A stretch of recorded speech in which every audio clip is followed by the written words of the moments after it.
Last video, we talked about Guts' armor being upgraded. Now we're going to look at Guts upgrading the Dragon Slayer. If you guys like this animation, this is how I see myself in the anime world. And this is how I see myself in real life. Now that I've gotten the Berserker armor, I can finally fight. Time to upgrade my Dragon Slayer. With this, I'll use my epic skills to defeat Griffith. Kia! Taya! I'm the best. Secret act, dramatic pause.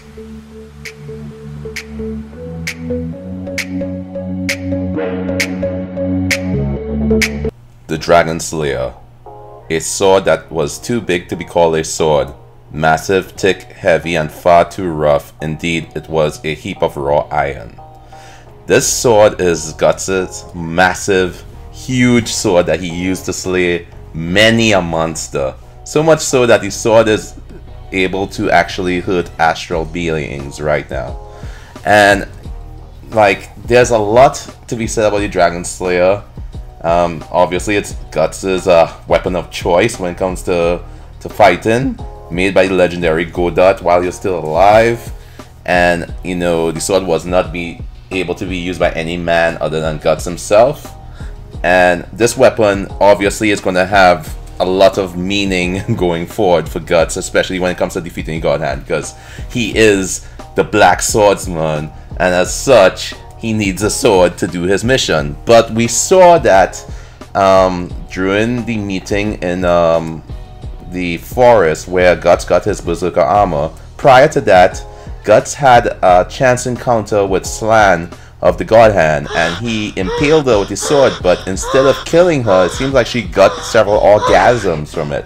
So that's a kind of big problem if you're trying to kill bad guys, but they're having orgasms on your sword. So with that being said, we have to look at what could happen to the sword in order to make it stronger so that it could actually defeat God Hand members instead of giving them pleasure.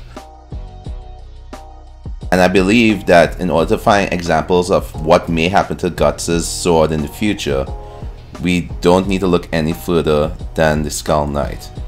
And the reason for this is because I believe that his sword of actuation holds the key to what may happen to Guts' sword later on and give him the powers to defeat the God Hand. What I mean by this is that we look at how the sword of actuation was created.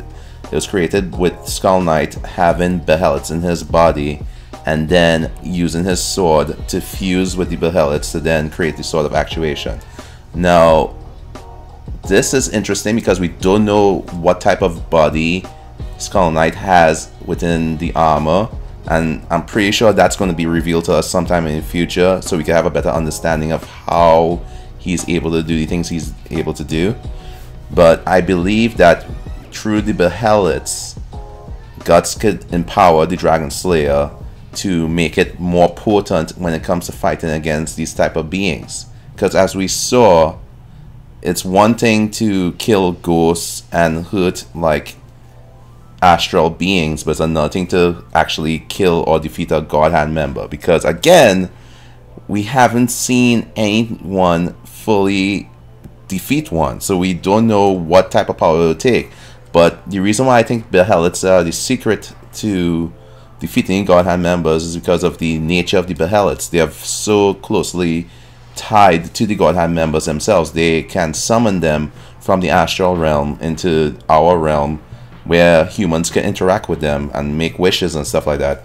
And I believe the secret to defeating them lies in that whole scenario where Guts' sword is able to hurt astral beings, and then if it's able to cut through dimensions like the sword of actuation, that could be a double whammy, powering up the sword strong enough to rip beings like the God Hand members completely asunder. This, like, there's no other way I could see defeating the God Hand members other than trapping them or, you know, confining them to a certain realm for all eternity. But again, this is left to be seen. So yeah, this video is kind of short because honestly, the astral beings are very powerful, and in order to defeat them, you need a weapon that can either trap them for all eternity or completely rip them apart. And I don't see any other weapon capable of this other than the Dragon Slayer, enhanced with some more abilities similar to that of the Sword of Actuation. But you guys, let me know what you guys think in comments down below. Comment, like this video, and subscribe for more videos like this. When we continue this series, we're gonna go ahead and look at Guts' arm cannon and see what type of upgrades that could get to allow Guts to fight against many apostles and the God Hand members. Take care.